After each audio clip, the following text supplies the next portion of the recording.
প্রশ্ন গত কদিন ধরে আমার মনের মধ্যেও ভাসছে এবং অনেকে আমাকে জিজ্ঞাসাও করেছেন এবং এই জিজ্ঞাসা করার কিছু কারণও আছে।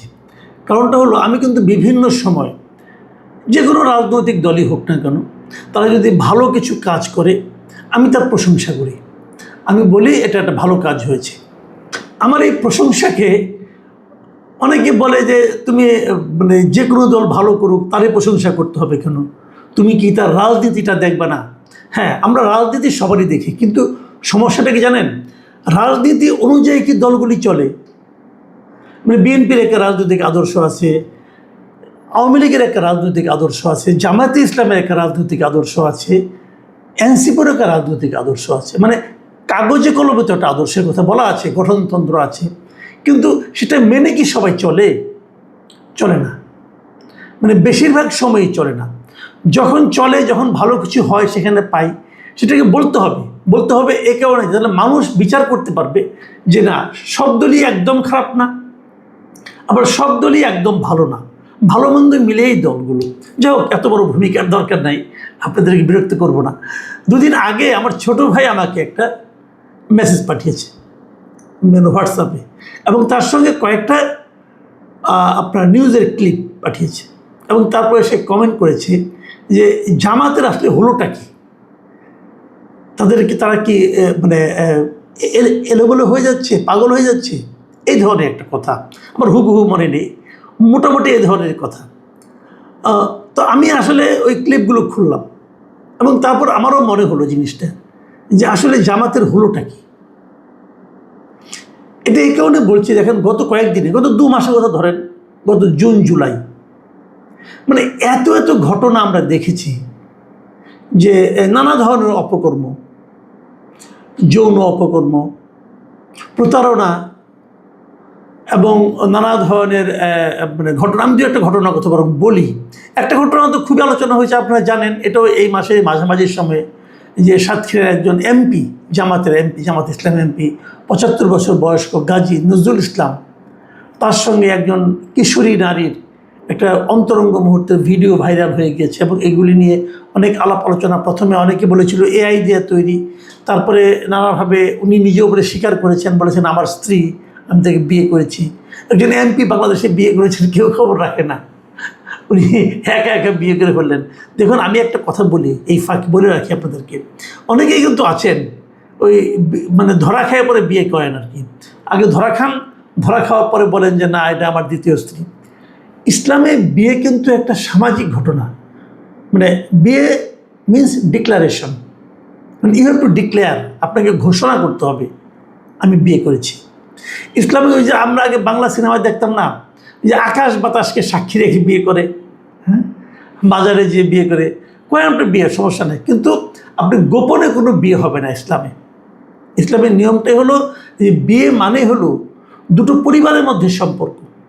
বিয়ে একটা সামাজিক চুক্তি, এবং এটা আপনাকে ডিক্লেয়ার করতে হবে।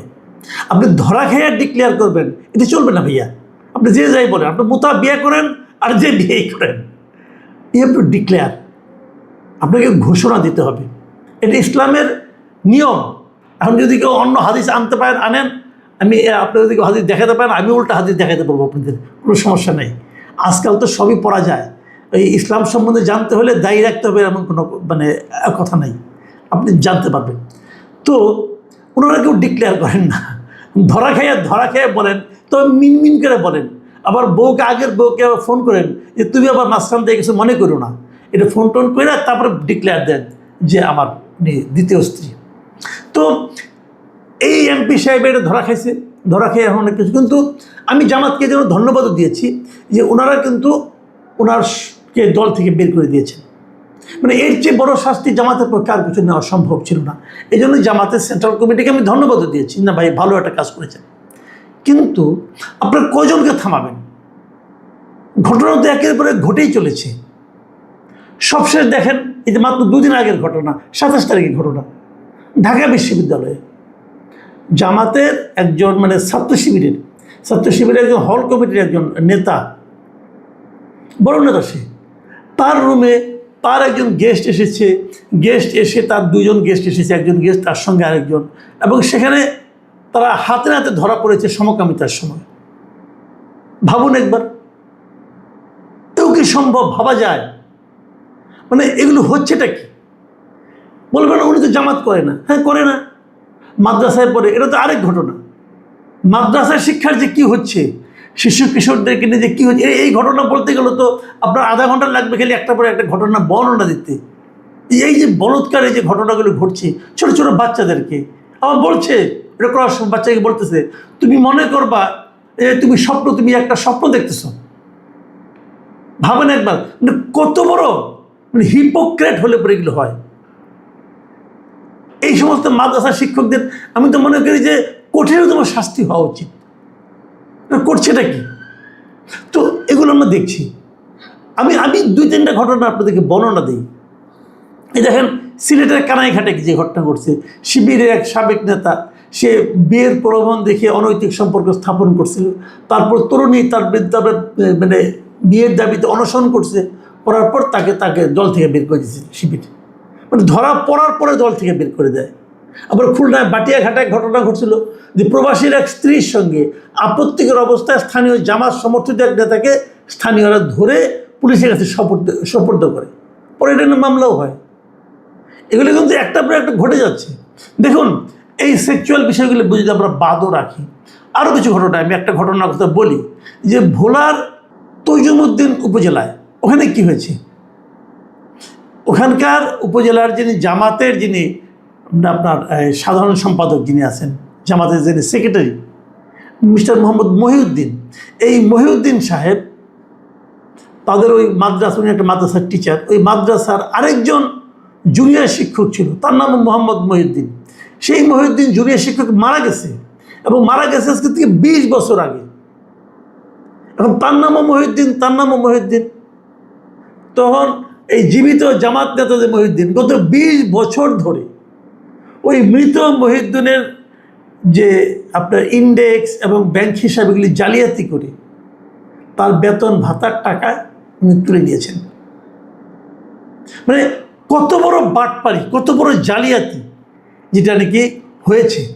জাস্ট একবার খালি ভাবুন আপনারা যে এটাও কি সম্ভব? হ্যাঁ, এখন হয়তো কেউ বলবেন হ্যাঁ এটা সম্ভব, এটা একমাত্র জামাতের পক্ষেই সম্ভব। আর কি বলবেন? এর মধ্যে আগে দেখলাম রাজশাহীর পবায় শিশুকে যৌন নির্যাতনের অভিযোগে ওয়ার্ড জামায়াতের একজন রোকনকে গ্রেপ্তারও করা হয়েছে। এখন এই যে ঘটনাগুলি ঘটছে একটার পর একটা, আমার প্রশ্ন, আসলে জামাতের হলোটা কি? জামাত তো 8-10টা রাজনৈতিক দলের মতো নয়, এটা একটা আদর্শ ভিত্তিক অনেকটা ক্যাডার টাইপের দল আর কি।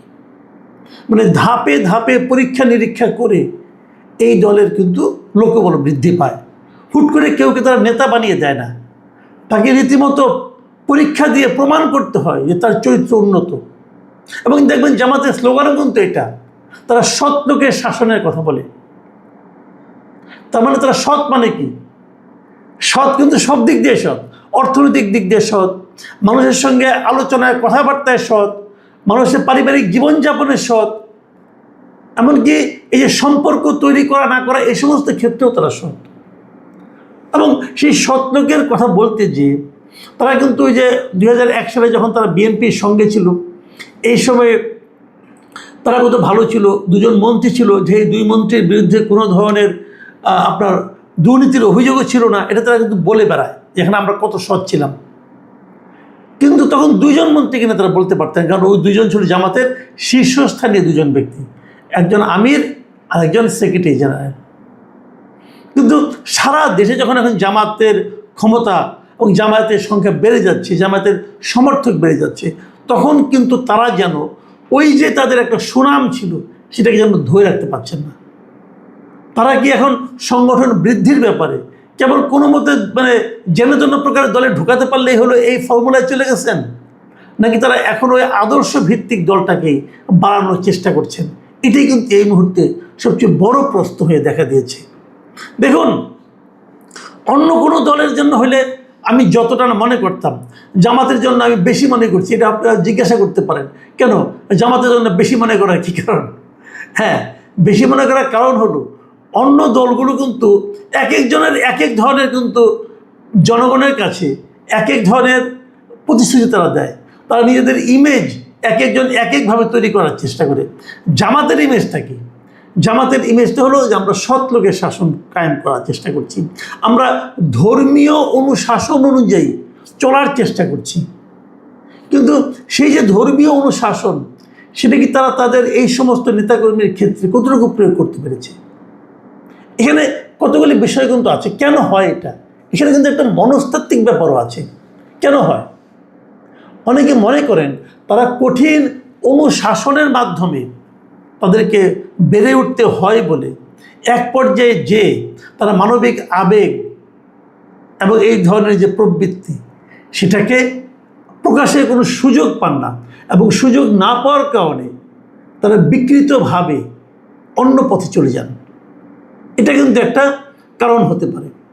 আবার আরেকটা কারণ হতে পারে, তারা এখন বড় রাজনৈতিক দল হয়ে গেছে, তারা মনে করে যে আমরা যদি এরকম ছোটোখাটো দু একটা অপকর্ম করিও তা আমাদের বিরুদ্ধে কোনো লঘু দল মানে গুরুদণ্ড হয়তো হবে না, আমাদের দল আমাদেরকে সেভ করবে, হয়তো দল থেকে বের করে দেবে, কিন্তু বড় ধরনের কোনো দণ্ড আমাদেরকে পেতে হবে না যে আমাদের দল আমাদেরকে সাপোর্ট করবে। এই বিষয়গুলি কিন্তু হতে পারে। আরেকটা হতে পারে যে কাজটা আমি যেটা মনে করি, আমাদের একটা প্রবাদ আছে, কিন্তু সেই প্রবাদটা হলো একটা মানুষ কতটা ভালো এটা নির্ভর করে তার সম্পর্কে আপনি কত কম জানেন তার উপর। আমরা জামাতের ওই কথা আগে বিশ্বাস করতাম, কারণ জামাতকে আমরা আগে জানতাম না। এখন যতই দিন যাচ্ছে এদের সংগঠন বড় হচ্ছে এবং বিভিন্ন পর্যায়ে এদের সম্পর্কে আমাদের জানার সুযোগ বাড়তেছে। যখন জানার সুযোগ বাড়তেছে তখন আমরা এগুলো দেখতেছি। আমার বন্ধুদের মধ্যে অনেকে বলেন যে দেখেন ভাই, এই জিনিসটা সব দলের মধ্যে আছে, জামাতেরটা নিয়ে বেশি আলোচনা হয়। আমি মনে করি এটা হতেই পারে, এটা হতেই পারে। কারকে নিয়ে বেশি আলোচনা হলো এটা কিন্তু গুরুত্বপূর্ণ না। গুরুত্বপূর্ণ হলো যে আপনাকে নিয়ে আলোচনা করার কোনো সুযোগ আপনি তৈরি করছেন কিনা, সেটা সেই সুযোগটা তো আপনি তৈরি করেছেন। আপনি যদি আকাম কুকামগুলি না করতেন, মিডিয়া যতই আপনার বিরুদ্ধে থাক না কেন তাদের কিন্তু বলতে পারতো না। আর এখন তো সোশ্যাল মিডিয়ার যুগ, সোশ্যাল মিডিয়াতে জামাতের লোকজনের খুব প্রভাব আছে, এবং ফ্যাক্ট চেকিংয়ের নামেও কিন্তু জামাতের বেশ কয়েকটা প্রতিষ্ঠান আছে। এই ডিসেন্ট না কি একটা আছে, ও তো জামাতের পুরো, জামাতের পক্ষে সবসময় তারা নানা ধরনের কথা বলা বলি করতে থাকে। তো এখন এইগুলো তো তাদের আছে, তারপরেও এগুলি বেরোচ্ছে। এটা কিন্তু আমি মনে করি খুব শুভ কোনো সংবাদ তো নয়, বরং এটা একটা, আমি মনে করি যে একটা আতঙ্কের ব্যাপার আমাদের সমাজে। তাহলে কিছুই কি থাকবে না, অথবা কোনো দলকে থাকবে না যাদের উপর আমরা নির্ভর করতে পারবো? এই যে মানুষের মনে জামাত সম্পর্কে একটা ধারণা এখন ইদানিং খুব বেশি ব্যাপকভাবে প্রচারিত হচ্ছে, ছড়িয়ে পড়েছে, জামাত নেতৃবৃন্দ বিষয়টাকে কীভাবে দেখবেন? প্রিয় দর্শক, এখন এ পর্যন্ত।